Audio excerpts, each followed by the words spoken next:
Hi friends, எல்லோரும் எப்படி இருக்கீங்க? இந்த வீடியோ எதுக்குன்னா, நம்ம ஒரு செடி எவ்வளோ நாள் வரைக்கும் வச்சுருக்கலாம், அந்த செடி அப்படி ஒரு செடியை வருஷம் ஃபுல்லாக இல்லை அடுத்த வருஷம் போகுமா, அதை பற்றி தான் பார்க்க போகிறோம். இப்போ இந்த செடி பார்த்திங்கன்னா சொரக்காய் செடி பாருங்கள், நல்லா செழிப்பாக இருந்தது. இலைங்கெல்லாம் மழை வந்தப்போ இது போட்ட புதுசில் ஒரு 10 காய்க்கு மேலே வச்சிடுச்சு பாருங்கள். நல்லா காஞ்சி வருது ஒரு சைடில். இதுக்கு ஒரு குறிப்பிட்ட காலம்தான் போல். காய் வச்சதுக்கப்புறம் அப்படியே கொஞ்சம் கொஞ்சமாக இது இந்த நாட்டு சுரக்காய் வந்து அந்த சீசனுக்கு மட்டும்தான். அப்புறம் நம்ம ஏதாவது உரம் போட்டு பார்த்துக்கணும்னா அது எப்போவுமே காய் கொடுக்கும். இது வந்து சீசனுக்கு மட்டும்தான் காய். இதிலே பாருங்கள் நிறைய காய் வந்து இதாகுது பாருங்கள். இது இப்படி தான் நல்லா இருக்கிற மாதிரி இருக்குது. அப்படியே காஞ்சி போயிடுது. பார்த்திங்களா, பூச்சி அரிச்சிருக்கு.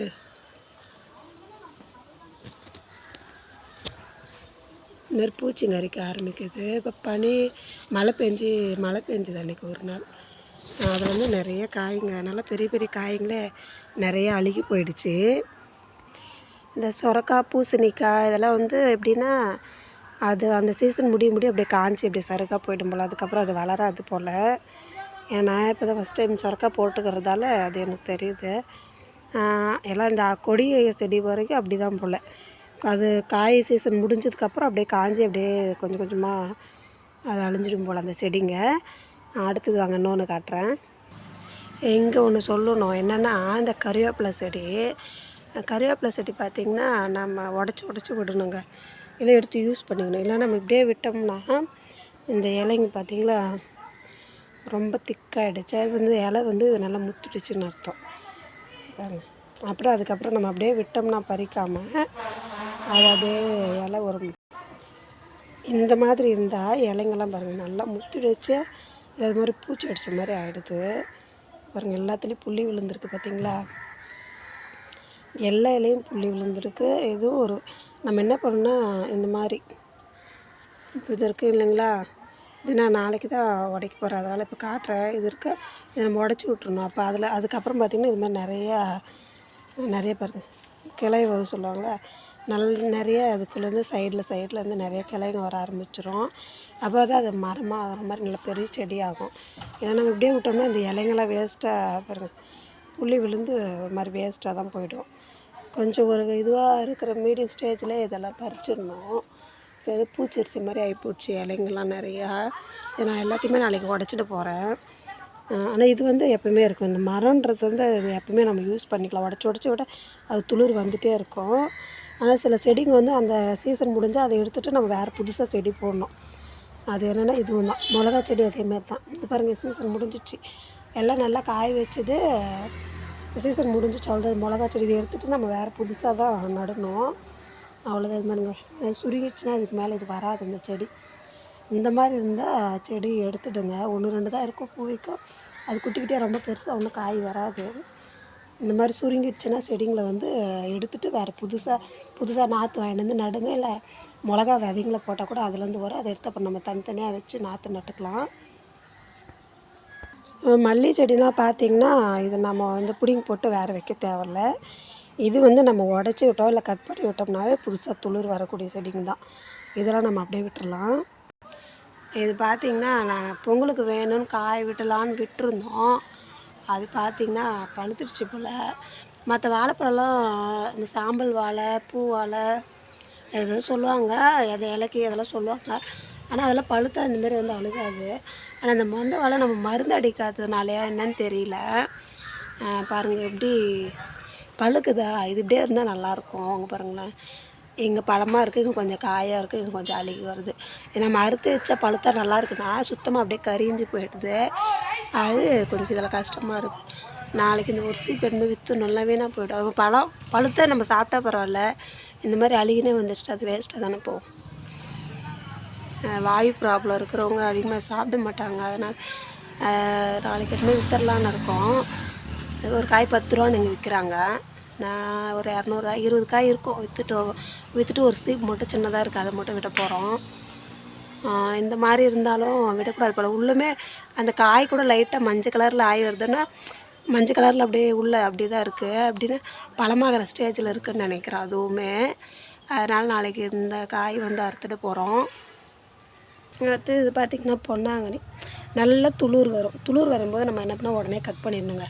இல்லை அது பூ வைக்க ஆரம்பிச்சுன்னா அது வேஸ்ட்டு. அதுக்கப்புறம் நம்ம நல்லா கட் பண்ணி விட்டுட்டு அப்புறம் புதுசாக துளிர் வரும். அப்போ தான் யூஸ் பண்ணணும். எதையுமே நம்ம கண்டுக்காமல் அப்படியே விட்டுட்டோம்னா அந்த செடிங்க வீணாக போயிடும். இந்த செடியை ஒரு நல்லா துளிர் வந்துடுச்சு. நல்லா பெருசாகிடுச்சு. அன்றைக்கி பார்த்ததுக்கு இப்போ நல்லா பெருசாகிடுச்சா. இன்னும் பாவக்காய் விதை மட்டும் வரவே இல்லைங்க. பாவக்காவும் கேரட்டும் நான் போட்ட 4 விதையில் கேரட்டும் பாவக்காய் இன்னும் வரவே இல்லை. கொஞ்ச நாள் வெயிட் பண்ணி பார்த்தா தான் தெரியும். எப்படி பூச்சரிச்சிருக்கு பாருங்கள். எவ்வளோ பெரிய காய் வந்து அது அப்படியே அழுகி போயிடுச்சு. 4 காய் இதே மாதிரி தான் வீணாக போயிடுச்சு. இவ்வளோ பெருசாக வந்துடுச்சு. இந்த டைமில் பூச்சி வரிச்சிருக்கும் போல். எதனாலன்னு தெரில.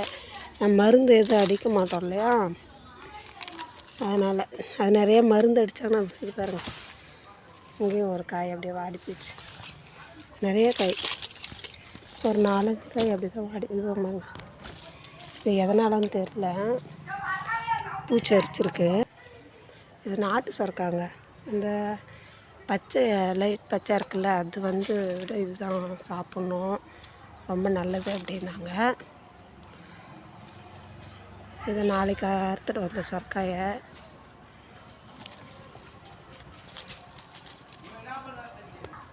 உள்ள ஒரு 2 பிஞ்சு வச்சுருக்கு. 2 காய் தான் கொஞ்சம் நல்லா இருக்குது. அது பூச்சிங்க வரும்போது ஏதாவது சாம்பல் தான் போட்டு விடணும். இந்த இலைக்கி மரம் வச்சாங்க இல்லையா, இலைக்கி வாழைக்கன்று அது பாருங்கள் குட்டியாக இப்போ தான் துளிர் வருது. 2 வாழைக்கன்று வச்சாங்க இலைக்கி மரம். இப்போ இது ஒன்று நல்லா துளிர் வந்திருக்கு. ஒரு இலை விட்டுருச்சு. இந்த சுரக்காய் பாருங்கள் எவ்வளோ இலை இருக்குது. அந்த சுரக்காய் ஃபுல்லாக காஞ்சிடுச்சு. ஏன்னு தெரியல. ஆனால் இது செடி தான் இவ்வளோ பெருசாக இருக்குது. ஒரே ஒரு காய் தான் அங்கே அறுத்துருக்கோம். இப்போ இன்னொரு காய் வந்து அறுக்கிற ஸ்டேஜில் தான் இருக்குது. இதை பாருங்கள். இதை விட அந்த காய் தான் நல்லா டேஸ்ட்டாக இருக்கும். அந்த காயிலுமே இன்னொன்று குண்டாக இருக்குங்க. கீழே மட்டும் நல்லா உருண்டையாக இருக்கும். அதுவும் ஒன்று நல்லா நாட்டுக்காய் தான் நல்லாயிருக்கும். இது பாருங்கள் எவ்வளோ நல்லா இருக்குன்னு. அன்றைக்கி ஒரு போன வீடியோவில் ஒன்று காட்டியிருப்போம், ஷார்ட் வீடியோவில் போட்டேன் இந்த காய். இதை விட அங்கெல்லாம் கொடி போயிருக்கு பாருங்கள் மரத்து மேலே. ஆனால் இவ்வளோ பெரிய செடிக்கு 2 காய் தாங்க இருக்குது. சுத்தமாக காயே இல்லை. பூ வருது அப்படியே அந்த பிஞ்சு வருது அப்படியே வாடி வாடி கீழே போயிடுது. இந்த 2 காய் மட்டும்தாங்க அன்றைக்கி ஒன்று அறுத்தோம். இது ஒன்று 2 காய் தான் அங்கே நல்லா வந்திருக்கு. இது பார்த்திங்கன்னா தட்டை வர இப்போ தான் பூ வைக்க ஆரம்பிச்சிருக்கு. 3 வகை அவரை செடி போட்டிருக்கோம். இப்போ தான் பிஞ்சு விட ஆரம்பிச்சிருக்கு.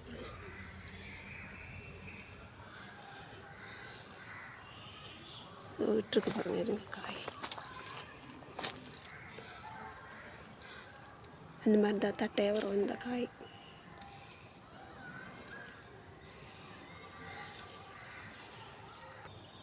இந்த கத்திரிக்காய் செடி பாருங்கள், இதுவும் அவ்வளோதான். இதோட இது முடிஞ்சிடுச்சு. புதுசாக தான் நம்ம நடணும்.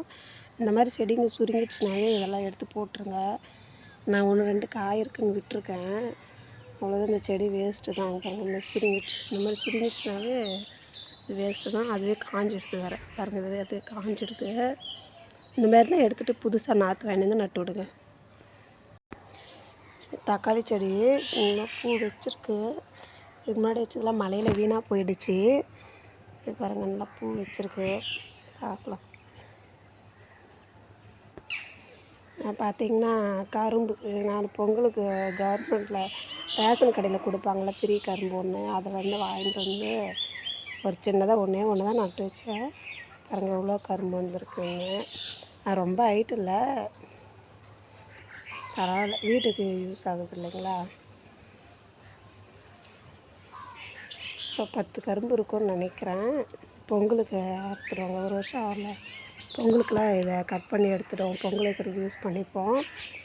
நல்லாயிருக்கு. நீங்கள் வாங்கினீங்கன்னா நல்லா வச்சு விடுங்க. சோகை பார்த்திங்கன்னா இவ்வளோ தான்.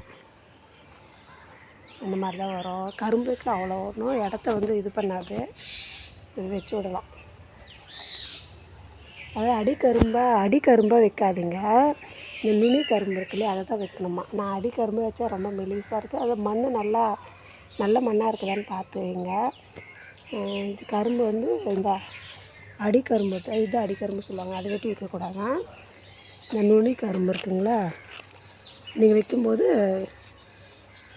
இதை இந்த இடத்துல விட்டுங்க, இது மாதிரி 3 இது விட்டுட்டு நடுங்க, நல்லா வந்துடுதுங்க கரும்பான. இதுதான் வைக்கணும். செடி நட்டு வைக்கணும் அப்படின்னு சொல்லிட்டு இது எதனா வச்சுட்டு போகிறீங்க, இதை கட் பண்ணி தான் இந்த மாதிரி ஒரு கட் பண்ணிவிட்டு இதை மட்டும் எடுத்துன்னு நட்டு வச்சிங்கன்னா பாருங்கள் எவ்வளோ கரும்பு வந்துருக்கு. நான் ஒரே ஒரு துண்டு தான் வச்சேன், இவ்வளோ கரும்பு வந்துருக்கு. அவ்வளோதான் ஃப்ரெண்ட்ஸ், இந்த வீடியோ உங்களுக்கு யூஸ்ஃபுல்லாக இருக்காப்பா சொல்லுங்கள். யூஸ்ஃபுல்லாக இருந்தால் லைக் பண்ணுங்கள், கமெண்ட் பண்ணுங்கள், எதாக இருந்தாலும் கமெண்ட் பண்ணுங்கள் ஃப்ரெண்ட்ஸ்.